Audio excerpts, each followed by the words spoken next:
Dear student, in the last lecture, we have seen Cartesian sign convention. विद्यार्थी मित्रांनो, मागच्या तासाला आपण त्या ठिकाणी कार्टेशियन असणारे काही चिन्ह संकेत जे आहेत तर ते चिन्ह संकेत त्या ठिकाणी पाहिले. याच्यामध्ये आपण पहिला नियम पाहिला होता की वस्तू जी आहे किंवा ऑब्जेक्ट जो आहे तर तो नेहमी काय करतात, भिंग जे आहे तर त्या भिंगाच्या डाव्या बाजूला त्या ठिकाणी ठेवतात.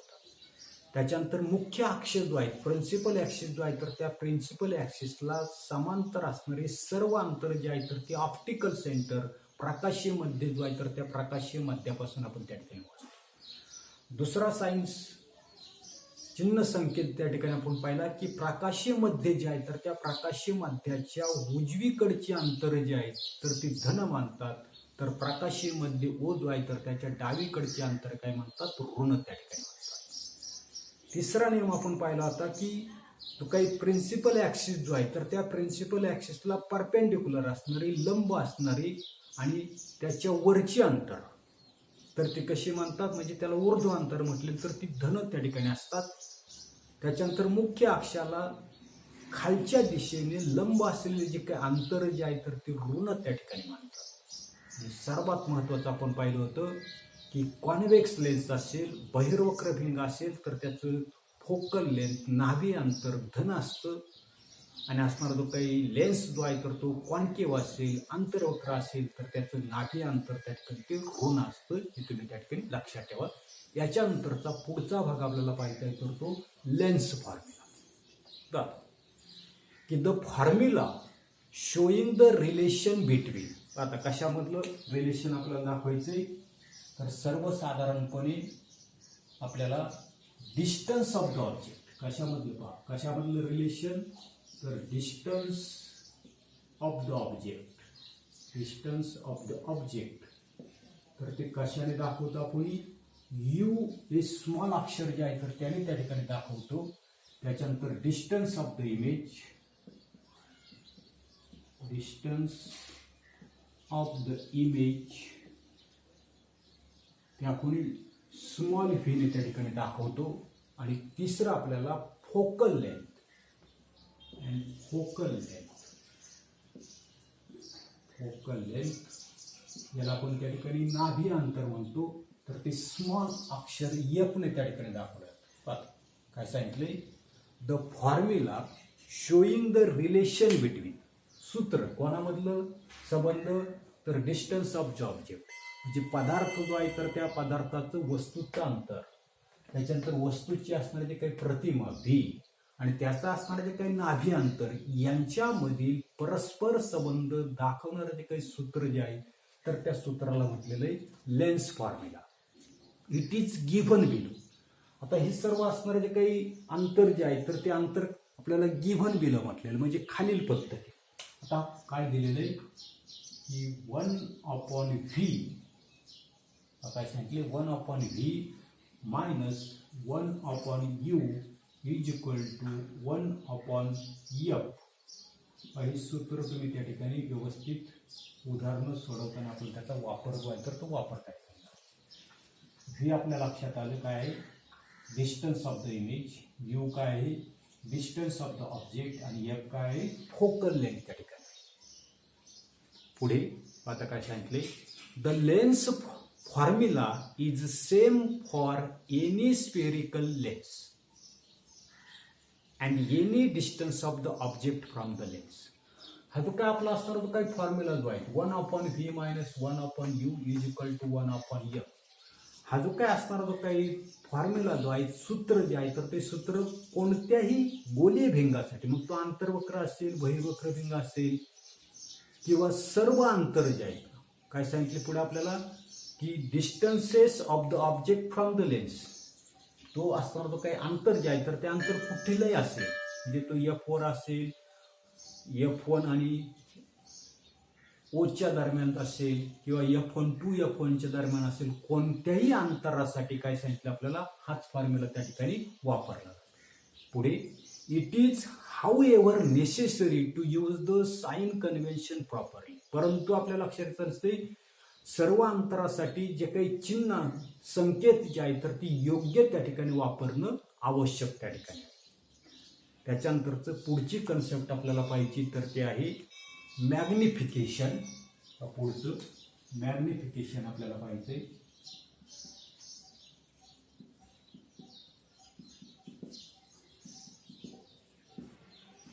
त्याला विशालन त्या ठिकाणी म्हटलेले. काय म्हटलेले? विशालन. विशालन म्हणजे मोठी दिसते. आता काय सांगितलेले? The magnification due to lens is the ratio of height of the image H2 to the height of the object H1. की मॅग्निफिकेशन ऑफ द लेन्स म्हणजे भिंगामुळे होणारे जे काही विशालन जे आहे तर ते विशालन कशा कशाचं रेशो असतंय, कशा कशाचं गुणोत्तर असतंय, तर काय सांगितलं आपल्याला? काय सांगितलंय की हाईट ऑफ द, कशाची height? Height of the image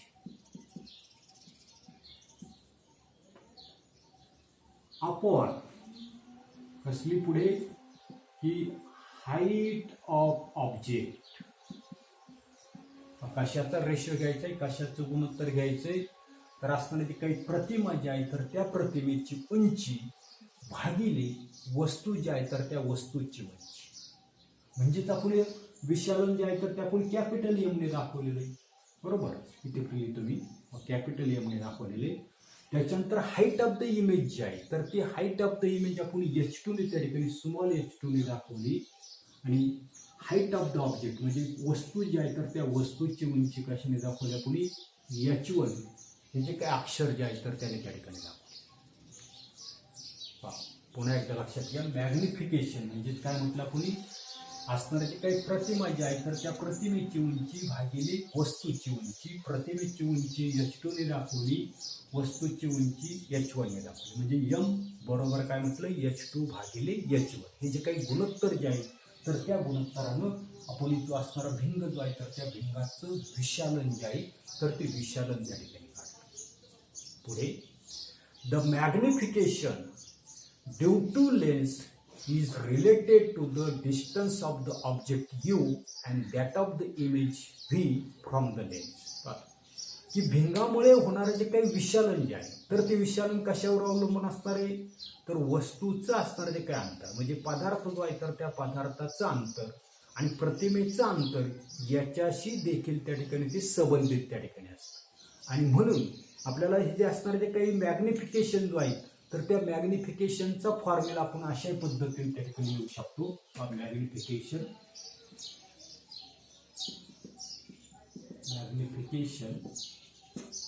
तर हे कशाशी संबंधित आहे तर ते कशावर अवलंबून आहे? अंतरावर त्या ठिकाणी अवलंबून. आणि म्हणून या ठिकाणी आपण distance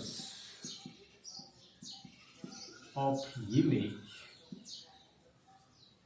upon distance of object. मग आपण डिस्टन्स ऑफ द इमेज कशाने दाखवली? डिस्टन्स ऑफ द इमेज आपण त्या ठिकाणी व्ही जे अक्षर जे आहे तर त्या व्ही अक्षराने दाखवले. त्याच्यानंतर डिस्टन्स ऑफ द ऑब्जेक्ट जे आहे तर ते डिस्टन्स ऑफ द ऑब्जेक्ट कशाने दाखवलं? आपण यू ने दाखवले.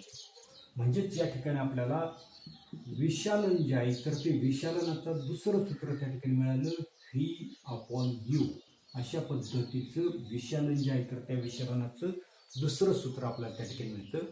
म्हणजे भिंगामुळे होणारे जे काही विशालन जे आहे तर ते विशालन कशाशी संबंधित आहे? तर प्रतिमा जे आहे तर त्या प्रतिमेचं असणारं अंतर आणि वस्तूचं असणारं जे काही अंतर जे आहे तर याच्याशी संबंधित आहे. आणि म्हणून आपल्याला विशालनाचा दुसरा फॉर्म्युला त्या ठिकाणी मिळाला M = V/U. आता पुढे की यूज युअर ब्रेन पॉवर म्हटलेले की from equation 1 and 2 what is the relation between H1, H2, V and U. काय सांगितलेले? ही जी काही समीकरण जे आहेत 1 आणि 2 तर याच्यावरून H1, H2, V आणि U यांच्यामधला संबंध जो आहे तर तो काय सांगतो? आपल्याला सहज लक्षात येतं नसते की इक्वेशन 1 आणि 2 कडे जर आपण पाहिलं तर यांच्या उजव्या बाजू ज्या आहेत तर त्या उजव्या बाजू त्या ठिकाणी सारख्या आहेत. उजव्या बाजू जर सारख्या असतील तर आपल्याला माहिती डाव्या बाजू त्या ठिकाणी सारख्या असतात. म्हणजेच त्या ठिकाणी H2 / H1 = V/U अशा प्रकारचा असणारा जो काही संबंध जो आहे तर तो संबंध आपल्याला त्या ठिकाणी H1 H2 V आणि U यांच्यामधला त्या ठिकाणी आपल्याला सांगता येईल. त्याच्यानंतर पहा एक छोटीशी ऍक्टिव्हिटी त्या ठिकाणी आपल्याला करून पाहायला सांगितली, जी आपण त्या ठिकाणी 6वीला त्या ठिकाणी केलेली. पहा काय करायचंय. Take 2 convex lens of different size. 2 वेगवेगळ्या आकाराची बहिर्गोल भिंग जी आहे तर ती भिंग त्या ठिकाणी घ्यायची. Collect sunlight on A paper using one of the lenses. 2 भिंग जे आहे तर त्या 2 भिंगापैकी एक बहिर्गोल भिंग घेऊन कागदावर काय करायचंय, सूर्यप्रकाश जो आहे तर तो सूर्यप्रकाश त्या ठिकाणी केंद्रित करायचा. आणि पुढे आपल्याला सांगितले the paper will start burning after a while. थोड्या वेळानंतर आपल्याला लक्षात येत नसते कागद जो आहे तर तो कागद काय होता नसतो, जळण्यास त्या ठिकाणी सुरुवात होईल. Note the time required for the paper two start burning. कागद जळण्यासाठी किती वेळ लागला तर त्याची नोंद जी आहे तर ती नोंद आपल्याला त्या ठिकाणी ठेवायला सांगितली. Repeat the process for the second lens. दुसरा असणारा जो काही भिंग जो आहे तर त्या दुसऱ्या भिंगाच्या साहाय्याने कागद जो आहे तर तो कागद त्या ठिकाणी जाळून त्या ठिकाणी पाहिजे. टाइम किती लागतोय तर त्याचंही त्या ठिकाणी आपल्याला नोंद जो आहे तर ती नोंद त्या ठिकाणी ठेवायची. Is the time required the same in the both cases. दोन्ही असणारे जे काही भिंग जे आहे तर त्या भिंगांना कागद जो आहे तर तो कागद जळण्यासाठी लागलेला जो काही वेळ जो आहे तर तो सारखाच त्या ठिकाणी आहे का. What can you tell from this. आपल्याला असं लक्षात येत असते की असणारे जे काही 2 वेगवेगळे असणारे जे काही बहिर्गोल भिंग जे आहेत तर त्या भिंगांच्या साहाय्याने कागद जाळण्यासाठी लागलेला जो काही कालावधी जो आहे तर तो वेगवेगळा त्या ठिकाणी असणार आहे. आता याच्यावरून काय सांगता येईल की प्रत्येक असणारा जो काही भिंग जो आहे तर त्या भिंगाला कमी जास्त अशा प्रकारचा वेळ त्या ठिकाणी लागता नसतो. म्हणजे त्या भिंगाची असणारी जी काही शक्ती जी आहे तर ती शक्ती कशी असली पाहिजे तर त्या ठिकाणी ती वेगवेगळी त्या ठिकाणी असली पाहिजे. आणि म्हणून पुढचा कन्सेप्ट आपल्याला पाहिजे तर तो पॉवर ऑफ ए लेन्स त्या ठिकाणी पाहिजे आहे. काय पाहिजे, पॉवर ऑफ लेन्स. पुढे आपल्याला पाहिजे पॉवर ऑफ लेन्स. आता पॉवर ऑफ लेन्स कशाला म्हणतात, the capacity of a lens to converge or diverge incident ray is called its power.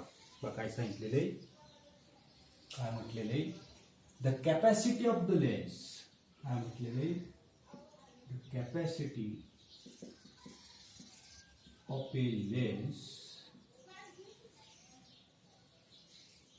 To converge or diverge. काय सांगितलंय, to converge or diverge incident ray. काय सांगितलेले, the capacity of the lens to converge or diverge incident ray is called its power. ती power कशाने दाखवतोय तर capital P ने आपण त्या ठिकाणी दाखवतो. आता काय म्हटलं की आपाती प्रकाश किरण जे आहेत तर त्या आपाती प्रकाश किरणांचं अभिसारण, काय म्हणतोय मी, अभिसारण, कन्व्हर्ज करणे. दुसरं आहे आपल्याला डायव्हर्ज म्हणजे अपसारण करणे, दूर त्या ठिकाणी लोटणे करण्याची भिंगाची असणारी जी काही क्षमता जी आहे तर त्या क्षमतेला काय म्हटलं आपण, power of the lens. The power of the lens depends on the focal length. भिंगाची असणारी जी काही शक्ती जी आहे तर ती भिंगाची शक्ती कशावर अवलंबून असते तर भिंगाचं असणारे जे काही नाभी अंतर जे आहे तर त्या नाभी अंतरावर त्या ठिकाणी अवलंबून असते. पुढे आपल्याला सांगितलंय की power is the inverse of its focal length. दुसरी व्याख्या लक्षात ठेवा, काय सांगितलंय, power is the inverse of its focal length. काय सांगते, शक्ती म्हणजे काय तर शक्ती म्हणजे आपल्याला लक्षात येतं नसते की नाभी अंतर जे आहे तर त्या नाभी अंतराचा काय असणार आहे, व्यस्तांक त्या ठिकाणी घ्यायचं, व्यस्त त्या ठिकाणी घ्यायचं. पुढे F is express in meter. म्हणजे काही फोकल लेंथ जे आहे ही फोकल लेंथ कशामध्ये एक्सप्रेस केलेली असते, तर ती मीटर जी आहे तर त्या मीटरमध्ये घ्यायची, हे तुम्ही त्या ठिकाणी लक्षात ठेवा. म्हणजे भिंगाची असणारी जी काही शक्ती जी आहे तर ती शक्ती म्हणजे त्याचं मीटर हे जे काही एकक जे आहे तर त्या एककामध्ये व्यक्त केलेली, त्याचं काय करायचे, व्यक्त केल्यानंतर त्याचं असणारे काही नाभी अंतर जे आहे तर त्या नाभी अंतराचा व्यस्तांक त्या ठिकाणी असतो. त्याच्यानंतर पुढे आपल्याला सांगितलंय, काय सांगितलेले तेही वाक्य त्या ठिकाणी महत्वाचं आहे. The unit of the power of the lens is dioptre. काय सांगितलेले, काय सांगितले, द युनिट